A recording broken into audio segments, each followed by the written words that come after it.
You're listening to Cornerstone West Los Angeles.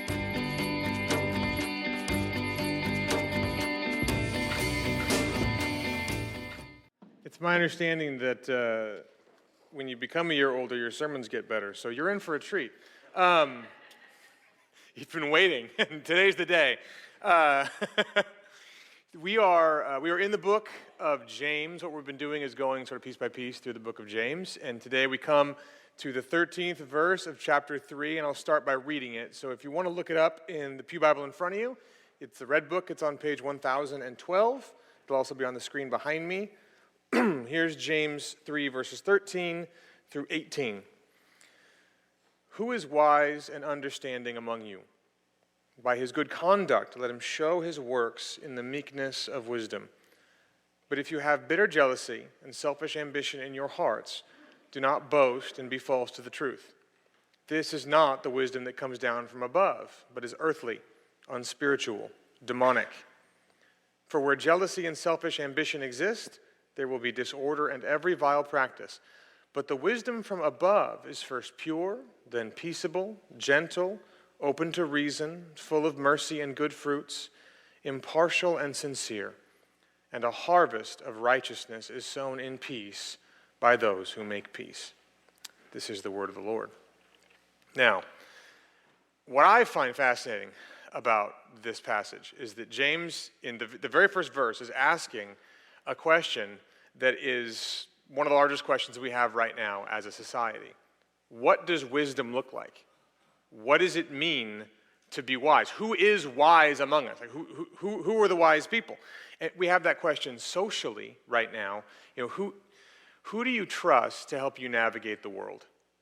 Like, who do you trust to give you counsel? Who do you trust to lead, you know, in a society way? What direction should we go as a society? These are questions of wisdom, not just knowledge.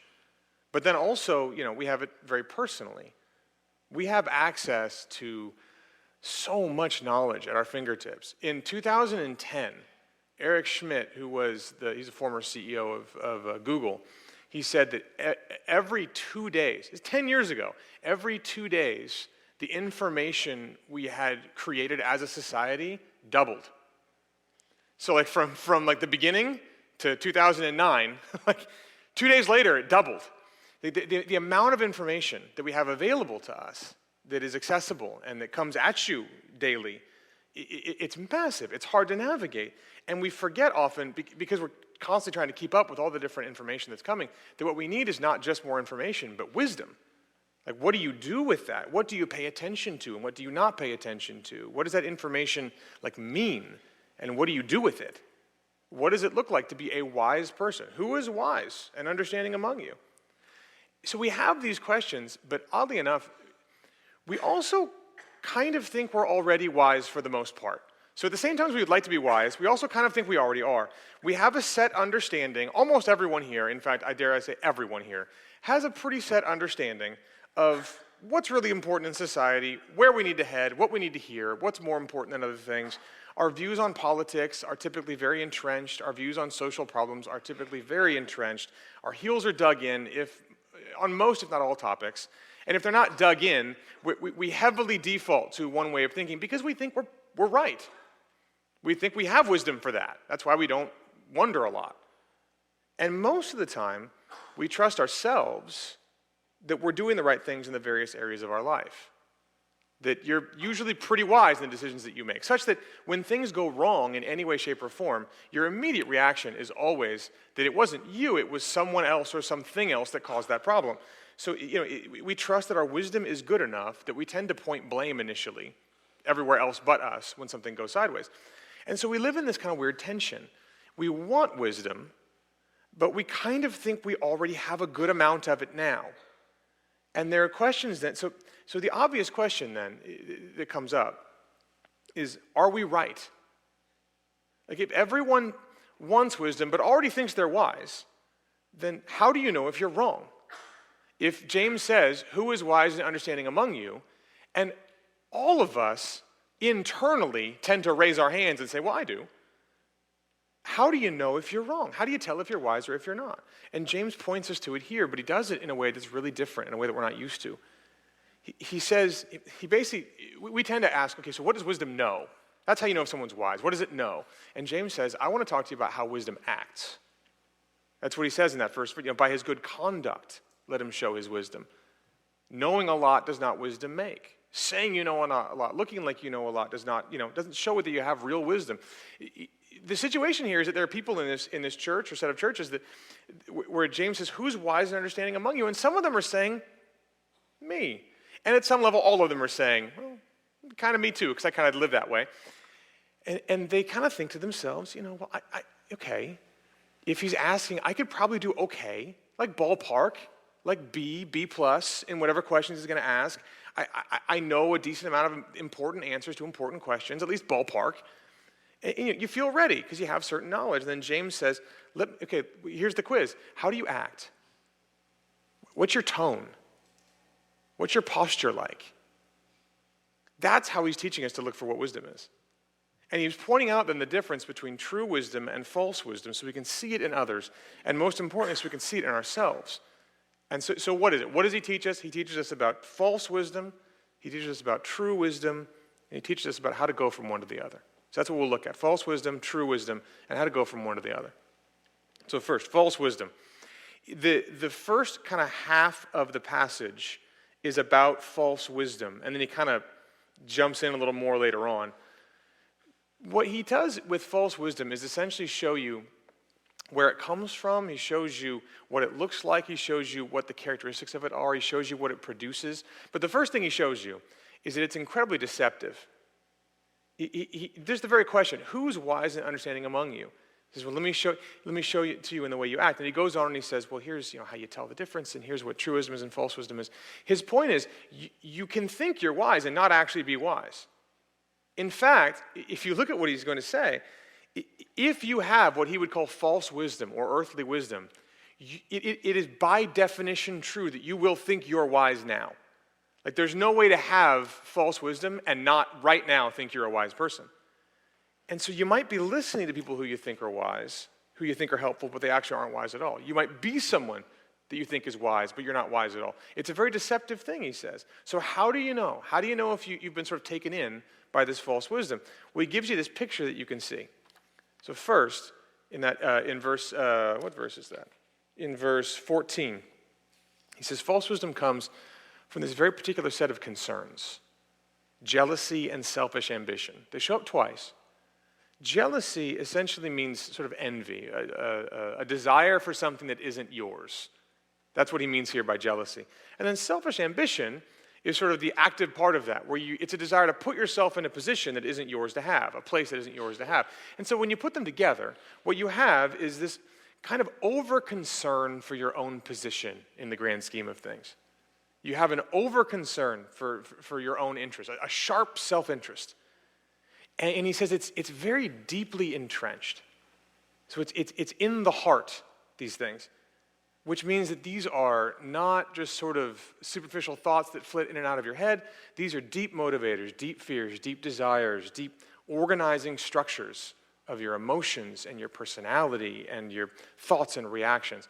It's like, I don't know if you did this, but back in junior high, I had a science class where they brought out all these different lenses. So you have different shaped sort of pieces of glass. I thought they were diamonds. I was horribly wrong. No school can afford diamonds, but they were cool nonetheless, all these different shaped things, and you would have this beam of light that we projected, which again I thought was a laser, not quite as cool as a laser, more just a light beam. And science class was a giant disappointment for me over and over again. Diamonds and lasers, no, just lights and glass. But you'd have this thing shine on it, and the different shapes you'd see, you'd cast this pattern onto the wall, and so it would break this beam of light up into constituent colors.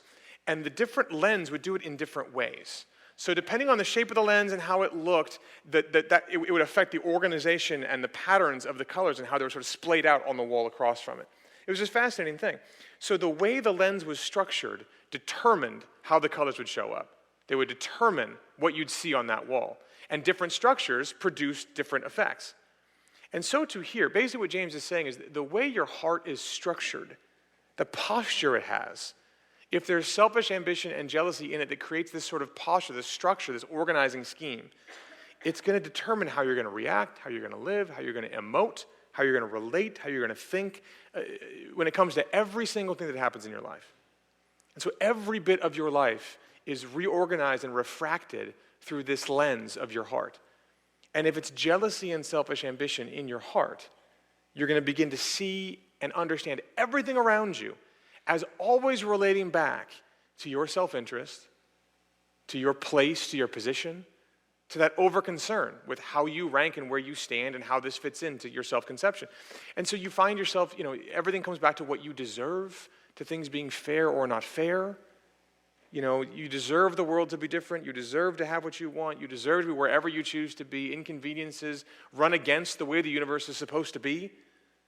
You end up having this sort of a me before you kind of mentality, definitely a me before us mentality, where you can cooperate, you can be together with other people, you can cooperate with large structures in society and with just individual relationships in your life until those things start to compete with what you want out of life, with the jealousy and the selfish ambition, and then your best interest always wins, universally, hands down, because the way the lights get split on the wall, they always win. In other words, you'll do exactly what James says not to do in verse 14, which is be boast and be false to the truth. You'll constantly, to boast is to constantly live in the false world of comparison. That's what he means by boast. Boasting means you're finding ways to consider yourself important in contrast to other people. And so every time, especially internally, he's not just saying you walk around talking about it. There's an internal posture here. Every time someone else does something really cool, you're happy for them, but you also have a moment where you have to make sure that you yourself are also significant in the things that you do. You're constantly comparing. You're constantly comparing. When someone feels ahead of you, you immediately feel behind because you're comparing. You want something to boast in. When someone else succeeds, you're happy for them, assuming that, you haven't failed. And you're constantly comparing. You're asserting your significance, your position, your performance to yourself, to other people. And he says that makes you false to the truth then, such that your focus on yourself, the way that your lens is sort of structured, it cuts you off from a significant part of the life that's being beamed at you. In other words, imagine a lens where the light that comes in, it filters out certain colors and only leaves a couple, and only the ones that sort of, work for that lens's interest as the metaphors get really mixed. What you want, in other words, becomes far more important than what is true. And you focus on what you want far more than you focus on the truth in any given situation. True in one sense, it's just what's actually real. Because you're not really interacting with reality when your heart is postured this way. You're interacting with reality only in as much as it filters through your desires and your longings and your jealousies and your ambitions, your goals, your dreams, your aspirations. You can put these lots of positive ways. You aren't really thinking in terms of objective reality, of what's really going on. All the facts, all the information, all the data, all the knowledge that you have is filtered through this lens of what you desire, what you long for out of life. And so you never end up with knowledge that turns into true wisdom. You end up with knowledge that has to do with what you want in the world. You cut yourself off from the truth. And you actually live in that world. Like there might be tons of other things going on in the real objective world, but to you, you're not acquainted with those at all. You're focused on the little world you're creating of comparison, of where you stand. And everything gets sort of truncated down into that. Your whole life is false to the truth. But more than that, in another sense, remember, James has been talking about the word of truth from chapter 1. This thing that's implanted in Christians that you have to receive meekly. If you're a Christian, to have jealousy and selfish ambition in your heart is to deny that word of truth. In other words, to deny the gospel. You're out of step with that thing that's at work within you. You're out of step with the direction Jesus is taking you. You're out of step with the thing you say is the most important thing in the world, the gospel, Jesus' death for our life, his resurrection for our resurrection. Why would he say that? Well, because the gospel is literally a you before me kind of thing, which should lead to a you before me kind of life. And if you ever invert that, he's saying you're false to the truth. Like when you truncate your world this way, you're not just false to reality, you're false to the most important reality of who Jesus is and what he's done. And that's just the first thing he says. He's getting in there. And he goes on and he says, what happens then is when you're like that, when that false wisdom has gotten into you, these things are always going to produce, he says, disorder and every vile practice. In other words, you have to look at the life. Like in verse 13, it says, by his good conduct, let him show his works. You have to look at someone's life to know they're wise. Sounding wise doesn't make you wise. You have to look at their life.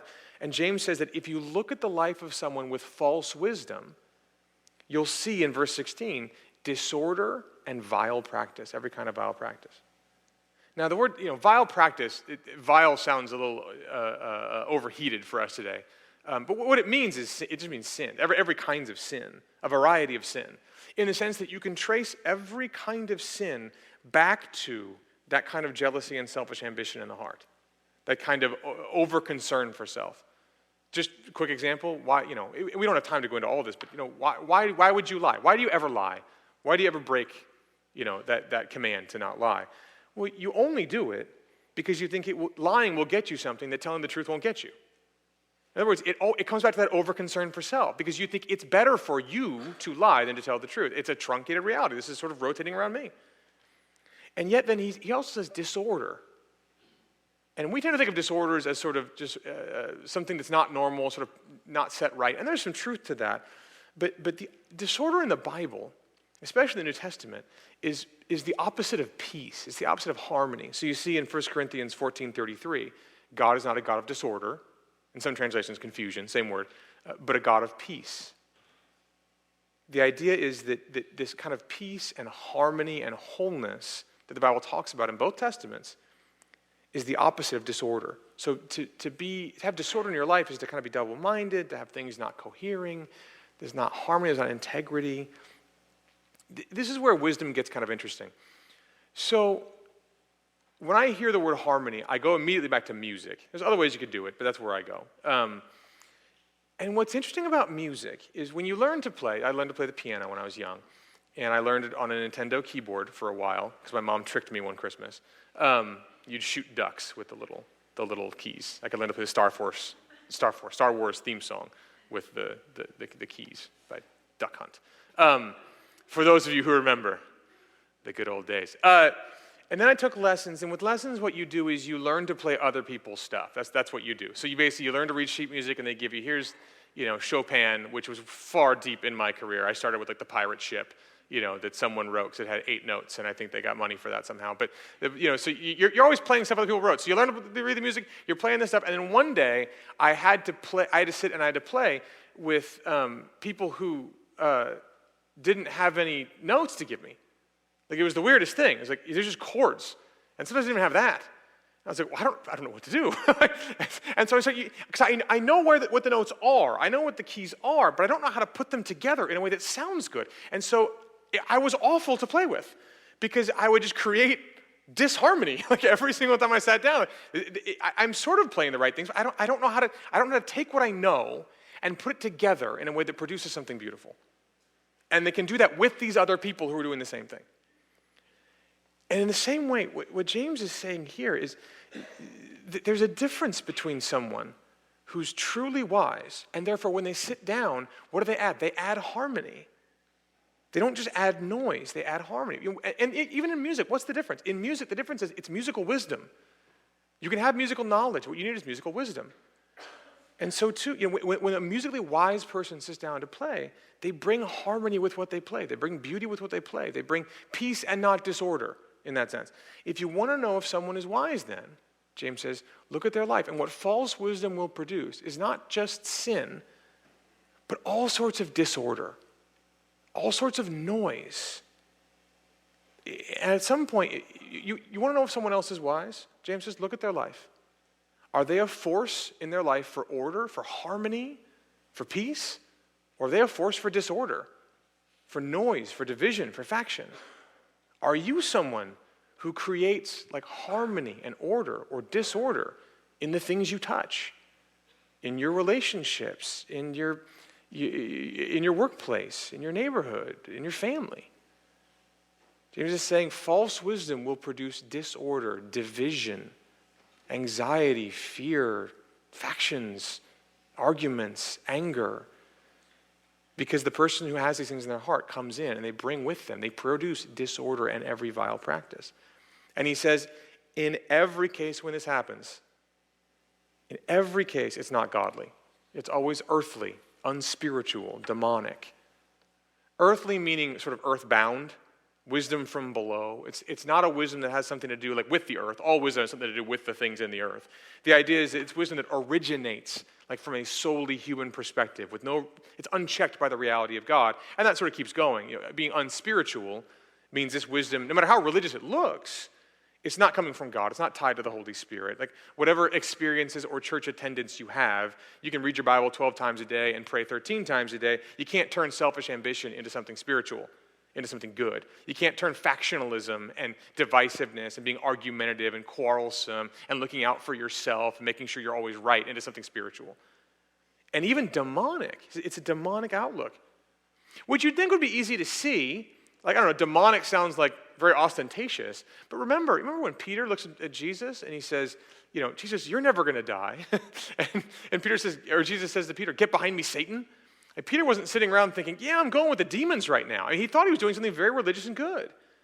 And like Peter, there is a demonic agenda that you're going along with every time you function with selfish ambition in your heart. Not sometimes. Every single time. And that's the gut check. James' message is not sometimes your pettiness and self-focus and sort of inversion on self might be unspiritual and demonic. You really should watch out for that. He's saying every time you're motivated by selfish ambition, you're in that moment lining up with an agenda that is against God, against what God stands for, and is against what the reality is actually like. Every time you will create disorder of some kind and lead yourself into a variety of sins. And so now that you know this, if you look around your life and look around the world, you begin to see it absolutely everywhere. Absolutely everywhere. Who are you supposed to follow? Who do people want to follow in society? You want to follow someone who conquers their enemies, who takes no prisoners, who owns or destroys their opponents with their arguments and their words, who knows whatever it takes to get their side ahead, to be a winner and not a loser. You could describe plenty of pastors this way, not just the extreme ones, plenty of Christians this way, as people who are bent on making sure that their team, their kind of person, wins. And the cost is not that important because the motivation is not loving everyone and respecting the truth. The motivation is winning, being right. You're supposed to, in a lot of ways, you're supposed to be someone with this sort of worldly wisdom that gets things done that way, that knows all the things and has amazing recall and can destroy other ideas and people along with it by your amazingness. You're never supposed to be wrong, ever, unless you can explain it away by not actually having been actually wrong. You were only a little wrong, not really. You're always supposed to be ready to prove you're right. You're always supposed to know how to be ahead, whatever version of the game you're playing. You're always looking for someone else to be wrong. You're quick to grab a hold of someone saying something the wrong way. You're very quick to sort of assume that people are guilty until proven innocent based on how they did something or how they said something or all these sorts of ways of having these strict lines that someone cannot cross without all of a sudden being on your bad side until they prove that they're not. The ways we draw strange lines based on jealousy and selfish ambition, the ways we factionalize, the ways in your relationships you find yourself doing this, the ways in church we can find it happening. Everywhere you go, you find that there's so many ways that you yourself, me, myself, and us together, we produce disorder and not harmony. When things are refracted through the lens of our hearts, they don't produce peace and beauty and like symphonic music. They produce noise and division that we're so fast to judge, so quick to speak and slow to hear, so quick to become angry. You see it everywhere. And James says every time that is nothing short of demonic. Every time. That's the false wisdom. Now, the next two can be shorter, at least a little, because the false wisdom is so pronounced that you begin to see that James is sort of contrasting, is that the true wisdom is the exact opposite. Alongside this, James paints this picture of true wisdom, wisdom from above. That is, wisdom defined by heaven's values and priorities, defined by God's character, defined by how the world actually is, what it actually looks like. And he says that, just go back to verse 13, by his good conduct, let him show his works in the meekness of wisdom. True wisdom, then, is a kind of integrity between what you know and what you do. Between what you know of the gospel, what you know of God and the world, and how you actually live it out. There's an integrity there. There's a coherence there. And what's fascinating to me is that he says good conduct. There's a couple words for good in the original language, in the Greek. One of them is strictly sort of moral goodness. Good or bad, moral or immoral. The other one is not, opposed to that, but it's about good or bad, frankly, in terms of beauty. And so, obviously, it's tied together in the Bible. But the word James uses is not just good conduct, like he does right things, not wrong things. He does beautiful things. He has things that are lovely and good. There's a beauty to the harmony that this person brings. Remember the music. There's some people who can sit and create something. And it's not just that they're technically proficient. It's not just that they can do the scales on time with the metronome and they know the music theory. That's not it.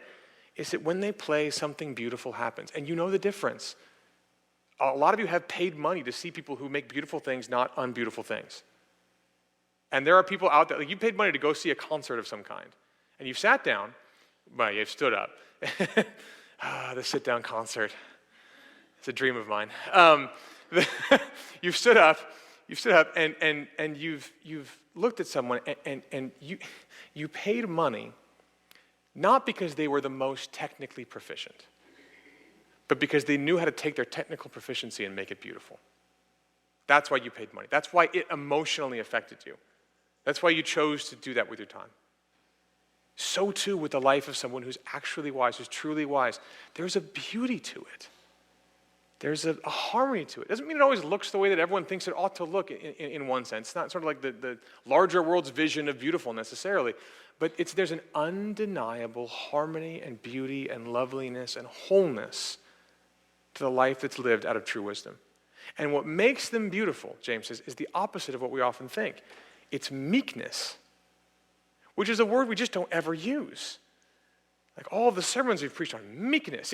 Like how many times you're like, I just want to encourage you, man, you're so meek. Like no one does that. Like it's not a word we use. And yet, and there's partly a reason for that. We tend to subsume meekness under humility. So and that's appropriate. Meekness is essentially lived humility. You can be humble alone. In other words, you can not be proud just by yourself. Because you're not thinking of yourself more highly than you ought. You're not being proud. But meekness is humility lived out with other people. The way your relationships look when you're humble, you look like someone who's meek. And now notice, if selfish ambition is false to the truth, then meekness is true to the truth. Meekness is you, again, the opposite of all the things false wisdom is, it's you living in the real world. Why? Well, we talked about this. We can go a little quickly. In James 1, we preached on the idea that every good and perfect gift comes down from the Father of lights. It comes down from above, from the Father of lights, with whom there's no turning or change of shadow. We talked about how Paul says, what do you have? You haven't been given. Like everything you have is something given to you. Because if you're really great at crunching numbers and accounting, and you're like, man, I made myself today because I'm just really good at these numbers. It's my skills that got me where we are. And then sort of Paul comes along and says, it's great that you weren't born in like the late 9th century. Where your accounting skills wouldn't have mattered at all, and you would have been just taken away, and you've been hacking rocks for a while for some odd king in some other place. Like that, everything you have is something you've been given. I actually saw an Onion article. The entire bit was the entire thing was about some guy who's kind of just a mid-level management drone in a giant corporation, and every sentence was ended with, said Dan, who 18 centuries ago would have been a conquering king astride his war horse, driving. Like basically the idea, what do you have you haven't been given? If you're born then, he's on a war horse. He's born now, he's mid-level manager in some company. Nothing you have is something you can say that you earned for yourself. Everything you've been given. In that sense, to be realistic, to be deadly real, is to understand everything is a gift that comes down from the Father of lights. And therefore, how do you not be meek? How do you not look around at other people and just say, I should live out humility here? How don't I have that in my heart? But what's more, the Bible would say is you're a sinner. And yet, in the gospel, God gives you his own kingdom. He gives you himself as a father eternally. To be realistic is to be meek, to be humble, to be grateful, to appreciate what you have in ways that come out more than once a year when you have to come up with something around the Thanksgiving dinner table. You're ready for these sorts of things. And you put all this together and you realize this is why Jesus prizes meekness so highly. James takes everything from Jesus. He just basically plagiarizes Jesus all the time, which as far as I understand is cool. That's okay. Blessed are the meek, Jesus says in Matthew 5. Blessed are the meek, for they shall inherit the earth. Notice, they don't conquer the earth. They don't win the competition for the earth. They inherit it because God owns it. And he hasn't set the world up to be a competition for who gets the power. He has the power. So put the selfish ambition away, James says, and recognize that you are really small. You don't have near the capacity you think you have, and just be someone who's meek. Live in the world as someone who's meek, and therefore understand the truth and reality. And then in verse 17, he goes on and basically explains meekness with all of these words. This kind of buckshot of true wisdom. He says true wisdom is pure. In other words, it's unstained by the world. Remember chapter 1? There's nothing bad mixed in, which drives you back to your motive. Like the reason you're doing things is not because they correspond with your personal agenda or your personal take on the world, but because you have a godlike love for others that's genuine, that's not full of hidden agendas. There's a purity to it. But then peaceable, peace-loving, peacemaking, desiring that harmony, regardless of how it affects your position. Gentle. You're not combative. You're willing to yield. You're forbearing. You're slow to fight. You're slow to become angry. You're open to reason, which means you trust people. You give people the benefit of the doubt within good wisdom. You look to agree. You're not looking to disagree. You're looking to agree, which doesn't mean that you're easily sort of won over by bad arguments or not. You don't care about the truth anymore. It simply means you're looking for someone to be right. You want them to know the truth. You want them to be right. You're not looking for them to be wrong, excited about when they can be wrong. You're open to reason. You're full of mercy and good fruits. You live with each other with full awareness of the other person's neediness and helplessness, which is just like your own. You're ready to forgive. You're ready to help. You're ready to bear with other people. You're full of mercy. You're full of good fruits. And you're impartial, in this sense, kind of nonpartisan, in a sense, sincere. Like you act with a respect for the truth and for love, apart from selfish motivations that benefit you. And then sincere. There's no pretending. There's no manipulation. You're not trying to be outwardly for other people, but inwardly for yourself. There's an integrity across your person, a sincerity in that way. And so you put all these together, and you have something that's both intimidating, but just very beautiful. If you think of a person that does this, you think of someone who, when they sit down to play, they play harmonious, beautiful music. You think of someone who, what they touch, they bring order, not disorder. That's what you have here. Do you think of someone who's got an us before me kind of orientation, a you before me kind of posture? In other words, are you looking to fight? Are you looking to be wronged? Are you focused on yourself to the degree that you can't love your neighbor as yourself? James says that's false wisdom. True wisdom is the opposite of that. And that's a test you can apply to every reaction you have, every relationship you have, every opinion you have, and the way you hold it. Like, it's fascinating to me that James, talking about true wisdom, focuses on tone. What's your posture? What are you like? How do you hold yourself? How do you come off to others? Are you open to reason? Like, are you impartial? Are you sincere? It's fascinating. Leading up to Thanksgiving, the holiday discussions, it's fascinating. I read more articles over the last couple of weeks on like what to do when you're with your relatives than I think any other time. Thanksgiving is that time for some reason. It's an American thing. And it's almost always about, politics or religion or some or other socially divisive thing. What do you do with if you're a liberal and your conservative grandpa's there, and what do you do, and how do you navigate that? Or sometimes the opposite. Everyone has a different version. And then there's also just the larger, broader, family dynamics. There's all this talk of spending time with family members who have different views than you, different views on how you should live your life, all this stuff. And when you think of them, I would say what James would look at us and say, okay, all well and good. But when you think of them, are you thinking, is your posture, is your sort of lean, your bent, one that says, what's good and true about them? How can I find and affirm what's right in the way that they think? How can we partner together to find truth about the world and not fight each other about truth in the world? Or did you think to yourself, when you think about it, how can I tolerate them until I leave? Which is typically the advice I saw in most of the articles. How do I just tolerate them until I don't have to see them anymore and talk about this stuff? Or worse, here's what I'll do to own them if they bring this up on Thursday night, which is also a thing. I've got my arguments ready. It's fascinating. I don't think it's out of line with what James says to say that's demonic.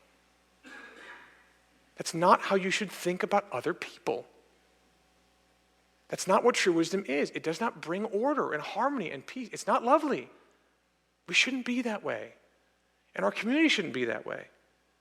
And he ends the whole thing saying, a harvest of righteousness is sown in peace by those who make peace. What he's basically saying, and we could talk for hours on this, what he's basically saying is that there are effects to this wisdom that produce things, that grow things in your life and in the community around you and in the people you touch.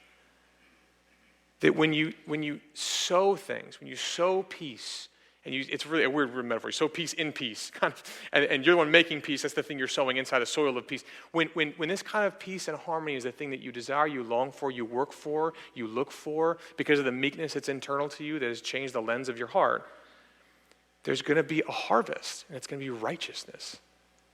It's going to be goodness. It's going to be wholeness. It's going to be, in a weird way, peace. That's what this looks like. It actually does stuff, this true wisdom in the world. It produces a harvest.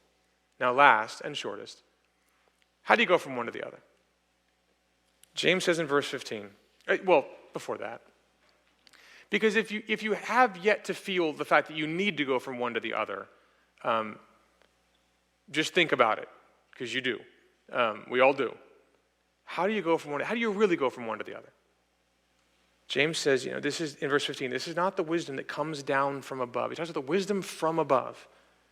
He says, this wisdom is not earthbound. It comes from above. In other words, this is how God is. This wisdom is how God is and does things. This is a heavenly kind of wisdom. Just look at creation for that. You see, what's the story of creation? It's essentially God creating a bunch of stuff and then creating order out of that chaos. He's always bringing order out of chaos, not just material. Not just now there's structure, but there's beauty to it. There's mountains and oceans and sunrises and taste and touch and all. He's bringing order out of chaos, filling and forming and naming and doing all these things if you read Genesis. And yet, James doesn't just say it comes from above. He says it comes down from above, which means that what James says is the way you get access to this wisdom is that it comes down to you. The only way to get true wisdom is it has to come down to you. And the wisdom of God that Proverbs says, the big book of wisdom, was with God when he created the world. That same wisdom, John, in his gospel, calls the Word of God, which, while there's much more to it, is at the very least, an organizing principle that sort of creates the beauty and the order out of the chaos, the one through whom God created the world. And John says that Word became flesh and dwelt among us. And that life was the most beautiful life. I mean, read the Gospels. Do you remember the last time you read like Mark or Matthew or Luke or John, any of them? You're reading them and it just sort of strikes you like, I would follow this guy anywhere. Why do we think things like that? At some level, it's because there's a beauty to what he does. Everywhere he goes, he creates wholeness and goodness, and there's a harvest of righteousness in his life. There's a way of him being that is so different than the way we are, and yet is so lovely. And because he says, I am meek and mild. He doesn't consider equality with God a thing to be grasped, but humbles himself because he's pure. He's not double-minded. There's an integrity to him because he's peaceable, the Christ who is our peace, because he's gentle, the one who says, come to me, all you who are weary and heavy laden, I'll give you rest. I'm not going to snuff out a smoldering wick or break a bruised reed. He's open to reason, which is fascinating. Back in Isaiah, you find God saying, come, let us reason together. Let's think together about God's thoughts. Let's do this together, shoulder to shoulder, even to people who had offended him. So that Jesus comes in, even shoulder to shoulder with people who are even mildly humble and says, let's reason, let's learn together, let me show you together, shoulder to shoulder, not adversarial, shoulder to shoulder. That has good fruits, mercy, with no partiality and no insincerity. That's just in James, the father of lights. No change due to a changing shadow, shifting shadow. Jesus is all these things. And the way you learn something like this, the way you learn true wisdom is always by seeing it lived out. Or better, by experiencing it yourself. And that's what the implanted word is. This is how Jesus, the wisdom from above, this is how he treats us. It's how he treats us. This is how he's been with you. He's been firm, but he's been gentle. He's pointing to truth, but he's been meek. And more than anything, Jesus, I can't read the last passage, the last verse. When you see Jesus Christ and you see that beautiful life, you realize what he does at the end of that life is he sows himself in the ground. He sows himself in the earth so that we might harvest righteousness and peace with God. And that's one of those amazing things about the Bible everywhere you go, everywhere you look. If you read it well, when you read it thoroughly, you find that God never asks you to do something for him, to be something that he has not first been for you and done more for you.